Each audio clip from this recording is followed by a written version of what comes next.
દિવસ થઈ ગયા હતા। ચારે બાજુ લોકો રડી રહ્યા હતા, પોતાના પ્રિયજનોની શોધતા હતા, અને હું આખો દિવસ હોસ્પિટલમાં લોકોની સારવાર કરતો હતો। ઘરે જવાનો પણ ચાન્સ નહોતો। હું હોસ્પિટલમાં સ્નાન કરી રહ્યો હતો, અહીંયા સૂતો હતો। હોસ્પિટલના તમામ કર્મચારીઓની રજાઓ રદ કરવામાં આવી હતી। અમે 24 કલાક લોકોનો જીવ બચાવવાનો પ્રયત્ન કરતા હતા। લોકો નિરાશામાં હતા, પ્રેમની નિશાની ગાયબ થઈ ગઈ હતી। આવી પરિસ્થિતિમાં તે મારા જીવનમાં વસંતની જેમ આવી ગઈ। હું પહેલી નજરે તેના પ્રેમમાં પડી ગયો હતો। છોકરી મારા પાડોશમાં જ રહેતી હતી। મેં તેને ઘણી વખત કામ માટે આવતા જતા જોઈ હતી, પણ વાત કરવાની હિંમત નહોતી। તે મારી પાસે આવવા માંગતી હતી અને વિજ્ઞાનના વિદ્યાર્થી તરીકે મને મદદ કરવા માંગતી હતી। હાદસામાંથી બચી ગયેલા લોકોને મદદ માટે હોસ્પિટલે લાવી રહી હતી। અમે પણ ઓછા વેતન પર આવા લોકોને નોકરીએ રાખતા હતા।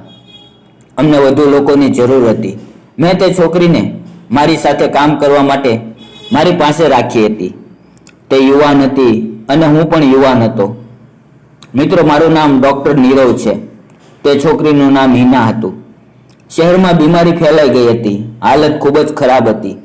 હિના પણ ખૂબ ડરી ગઈ હતી અને બોલી, આખરે અહીંયા શું થઈ રહ્યું છે?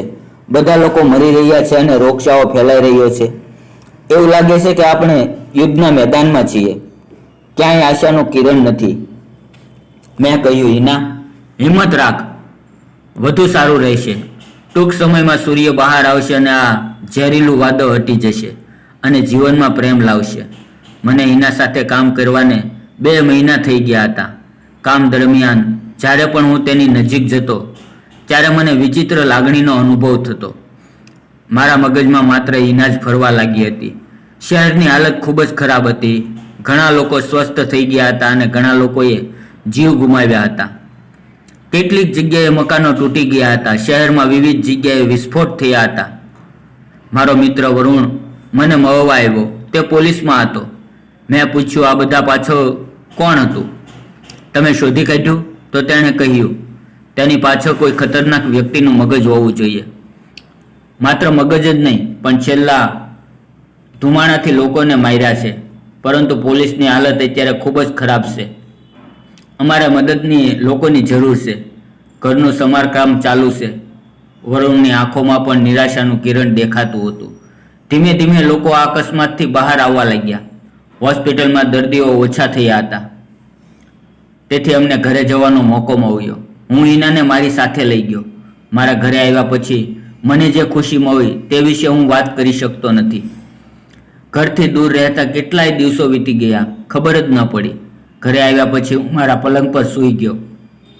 આ કામ કરીને હું ખૂબ જ કંટાળી ગયો હતો અને હવે મને એવી વસ્તુની જરૂર હતી જેનાથી મારા હૃદયને શાંતિ મળે। હું જાણતો હતો કે મને શું શાંતિ આપી શકે છે।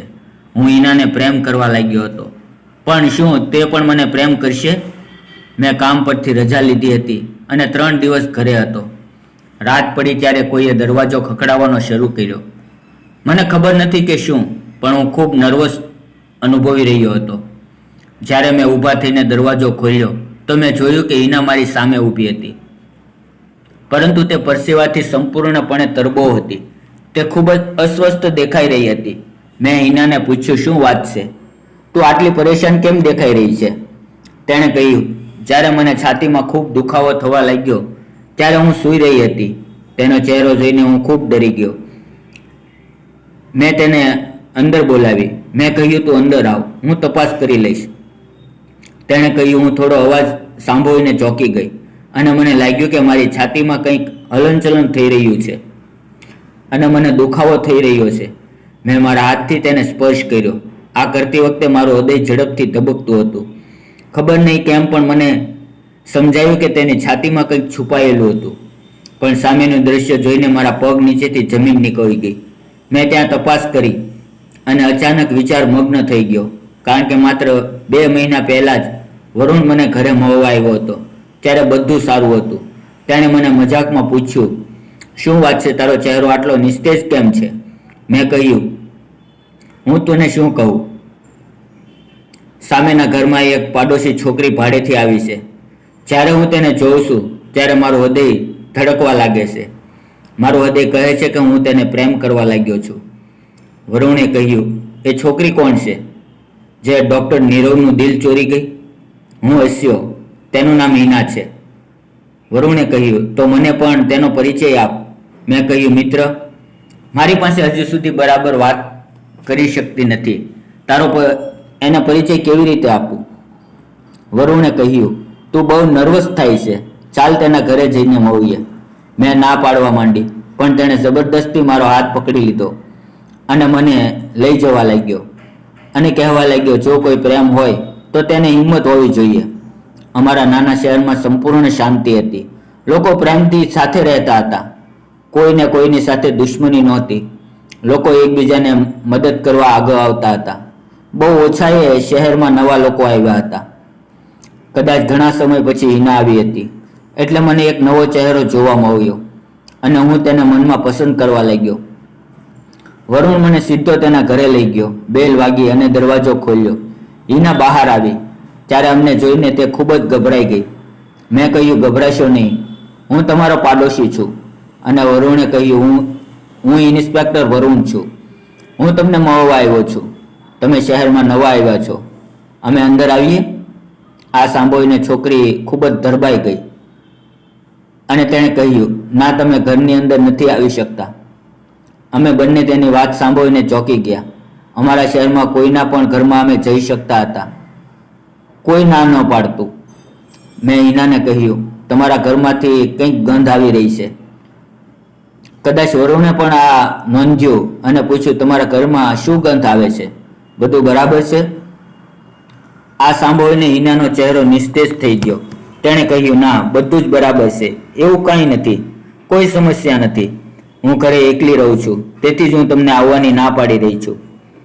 ખરેખર હું સાયન્સની વિદ્યાર્થીની છું અને ઘરે કેટલાક પ્રયોગો કરી રહી હતી, જેને કારણે દુર્ગંધ આવી રહી છે. હું આ શહેરમાં ભણવા માટે આવી છું. તેણીએ આમ કહીને દરવાજો બંધ કર્યો અને વરુણ અને હું એકબીજા સામે જોવા લાગ્યા.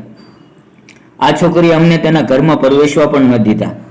વરુણે કહ્યું, છોકરી સારી દેખાતી નથી, તેને ભૂલી જા. ઘરમાં કેવી વિચિત્ર ગંધ આવે છે. મેં કહ્યું, કદાચ તે કોઈ પ્રયોગ કરી રહી હતી. તે એકલી રહે છે. એ અમારા પર કેવી રીતે વિશ્વાસ કરે? તેથી જ કદાચ તેણે ઘરે આવવાની ના પાડી. પણ વરુણના ચહેરા પરનો દેખાવ કંઈક અલગ જ લાગતો હતો. કદાચ તે કોઈ ઊંડા વિચારમાં ડૂબી ગયો હતો અને તેણે મને કહ્યું, હવે હું જાઉં છું. હું અને વરુણ એકબીજાને અવારનવાર મળતા હતા. અમે બંને બાળપણના મિત્રો હતા. હું ડૉક્ટર બન્યો અને તે પોલીસમાં ગયો. આથી અમારી મિત્રતામાં કોઈ ફરક નહોતો. અમે બંને એક જ નાના શહેરમાં રહેતા અને પોતપોતાની રીતે શહેરની સેવા કરતા. હું દરરોજ આવતી જતી વખતે હિનાને જોતો. તે શહેરમાં ક્યારેક કોઈને મળતી નહોતી કે વાત નહોતી કરતી. હંમેશા એકલી રહેતી હતી. વરુણ મને વારંવાર હિના વિશે પૂછતો અને હું કહેતો કે હું તેને કાયમ જોતો રહું છું. તે તેના ઘરની બહાર બહુ નીકળતી નથી ને ક્યાંય જતી પણ નથી. જાણે તેણે શહેરના લોકો સાથે કોઈ મતલબ નથી. એનો સ્વભાવ અહીંના લોકોથી સાવ વિરુદ્ધ હતો. સમય આમ જ વીતતો ગયો અને એને ખબર જ ન પડી કે આ શહેર કયા સંકટમાં ફસાઈ રહ્યું છે. 1 મહિના પહેલાં અચાનક શહેર બરબાદ થઈ ગયું. વિવિધ સ્થળોએ થયેલા વિસ્ફોટોને કારણે ઘણા લોકો ઘાયલ થયા અને પછી ધુમાડાના રોગથી મરવા લાગ્યા. તે કોઈ પ્રકારનો પ્રયોગ હતો કે હુમલો? અમને સમજાતું નહોતું. હું 1 મહિના સુધી હોસ્પિટલમાં લોકોની સેવા કરતો રહ્યો. વરુણ લોકોની શોધમાં ઝૂકી ગયો હતો. પોલીસને લાગ્યું કે હુમલા પાછળ શહેરનો કોઈ વ્યક્તિ સામેલ છે. કોઈ પ્રકારના પ્રયોગો કરવામાં આવ્યા હતા. કોઈ પ્રકારનો ટેસ્ટ કરવામાં આવ્યો હતો. આ સમય દરમિયાન વરુણ અને હું એકબીજાની સાથે હતા. અમે કોઈ પણ ભાગ્યે વ્યક્તિ સુધી પહોંચવા માંગતા હતા. અને આજે જ્યારે મેં હિનાની છાતીમાં ચોંટેલી વસ્તુ જોઈ ત્યારે હું ચોંકી ગયો. મેં તરત જ વરુણને ફોન કર્યો અને કહ્યું કે આપણે તાત્કાલિક મદદની જરૂર છે. કૃપા કરીને અહીંયા આવ. મેં તેને ફોન પર બધું કહ્યું. હું નર્વસતાને કારણે ખૂબ જ અસ્વસ્થ સ્થિતિમાં હતો. હિના મારી સામે ઊભી હતી. થોડી વારમાં પોલીસ ત્યાં આવી ગઈ. દરેક જણને હિનાને જોઈને આઘાત લાગ્યો. હિનાની છાતીમાં કંઈક ફસાયેલું હતું. જે કદાચ વિસ્ફોટકનું કારણ બની શકતું હતું. જો કે કોઈનું મૃત્યુ થયું નહોતું, પણ મને લાગ્યું કે તે કંઈક વિકૃતિ ફેલાવી શકે છે. પોલીસે હિનાના શરીરમાંથી તે વસ્તુ બહાર કાઢી અને તેને રિસર્ચ સેન્ટર પર મોકલી દીધી. વરુણે મારા કાનમાં ધીમેથી કંઈક કહ્યું અને ત્યારબાદ પોલીસ ત્યાંથી થોડી વારમાં નીકળી ગઈ. હિના હજી હોલમાં ઊભી હતી. તે મારી પાસે આવી અને મને કહેવા લાગી, તમારો ખૂબ ખૂબ આભાર. કદાચ કોઈ મારા ઘરમાં ઘૂસ્યું હતું અને આ વસ્તુ બાંધી દીધી. જ્યારે હું જાગી ત્યારે મને આ ચીજ ખૂંચતી અનુભવાઈ હતી અને હું તરત જ તમારી પાસે આવી. મેં જોયું કે તમારો મિત્ર પોલીસમાં છે, તે મને મદદ કરી શકે છે. મેં પૂછ્યું, તમે પહેલાં કાંઈ ન કહ્યું? તમને જોખમનો અહેસાસ થયો ત્યારે? તેણે કહ્યું, હું અંદરથી ખૂબ જ ડરી ગઈ હતી. શહેરમાં જે કંઈ થઈ રહ્યું હતું તેનાથી મારો આત્મવિશ્વાસ ગુમાવી બેઠી હતી. મારા હૃદયમાં અજીબ ભય હતો. તેથી જ હું તમારી પાસે આવી ગઈ. અને જ્યારે તમે મારી નજરમાં નજર નાખી તો એવું લાગ્યું કે હવે હું એકલી નથી. તેની આંખો કંઈ બોલી રહી હતી. હું શાંત રહ્યો. તેણે હવેથી મને સ્પર્શ કર્યો અને મારી નજીક આવી ગઈ. એને લાગ્યું કે હવે તે પોતે સુરક્ષિત છે. એ મારી સાથે બેસી ગઈ. ધીમે ધીમે એ મારા ઉભરાતી લાગણીઓને સમજવા લાગી અને ફાટેલા શ્વાસ વચ્ચે મને કહી ગઈ, હું તમને ખૂબ જ ગમવા લાગી છું. કદાચ પ્રેમ પણ થઈ ગયો છે. એટલું કહેતા એ મારી છાતીએ માથું મૂકીને સ્થિર થઈ ગઈ. હું પણ લાગણીઓમાં વહેતો રહ્યો. એ પળો એકદમ નાજુક હતી. તણાવભર્યું વાતાવરણ શાંતિમાં બદલાઈ ગયું. કેટલાય સમય પછી દરવાજો ફરીથી ખખડ્યો. જ્યારે હું ઊભો થઈને ખોલવા ગયો તો વરુણ ઊભો હતો. તેણે સીધું પૂછ્યું, હિનાને તે અહીં રાખી છે ને? મેં કહ્યું, હા, તે મારા રૂમમાં જ છે. જેમ હતી તેમ જ રાખી છે. વરુણ અંદર આવ્યો, સીધો હિનાની સામે ગયો અને એક જોરદાર તમાચો માર્યો. હિના ચોંકી ગઈ. શૂન્ય દ્રષ્ટિએ તે મારી સામે જોતી રહી. વરુણ પાછળથી એક મહિલા સાથે હતો. તેણે હિનાને હથકડી પહેરાવી. હું હિનાના નિર્દોષ દેખાતા ચહેરાને જોઈ રહ્યો, પણ હું કોઈ મદદ કરી શકતો નહોતો. પોલીસે જણાવ્યું કે છેલ્લા 1 મહિનામાં શહેરમાં થયેલા દુર્ઘટનાઓ પાછળ હિનાનો જ હાથ હતો. હિનાની લેબોરેટરીમાંથી અનેક પુરાવા મળ્યા હતા. તેણે કંઈક એવું શોધી કાઢ્યું હતું કે જે દુનિયા સામે બતાવવું હતું, પણ માર્ગ ખોટો હતો. તેના પિતા અગાઉ ગુનેગાર રહી ચૂક્યા હતા. માતા પણ એક લંપટ માનસિકતાવાળી સ્ત્રી હતી. હિનાએ એ ઘરમાં ઉછરી જ્યાં પ્રેમ નહીં પણ ત્રાસ હતો, અને કદાચ એ જ કારણ હતું કે તેણે દુનિયાને ત્રાસ આપવાનું વિચાર્યું. હું તેના પ્રેમમાં પડી ગયો હતો, પણ જ્યારે તેનું સત્ય સામે આવ્યું ત્યારે મેં પણ સત્યની બાજુ પકડવાનું નક્કી કર્યું. તો મિત્રો, આ જે વાત હતી એવા પ્રેમની કે જે અંતે એક મોટો ભેદ ઉખેડે છે. દુનિયામાં અંધારું બહુ ઓછું હોય છે, પણ આપણે જો ચેતીએ અને સાચું પસંદ કરીએ તો ઘણા જીવ બચી શકે છે. જો તમને આજની વાર્તા ગમી હોય તો લાઈક કરો, કોમેન્ટમાં કહો કે કઈ વાર્તા સ્પર્શી ગઈ, અને ચેનલને સબસ્ક્રાઈબ કરવાનું ભૂલતા નહીં. આપણે ફરી મળીશું એક નવી વાર્તા સાથે. ધન્યવાદ મિત્રો.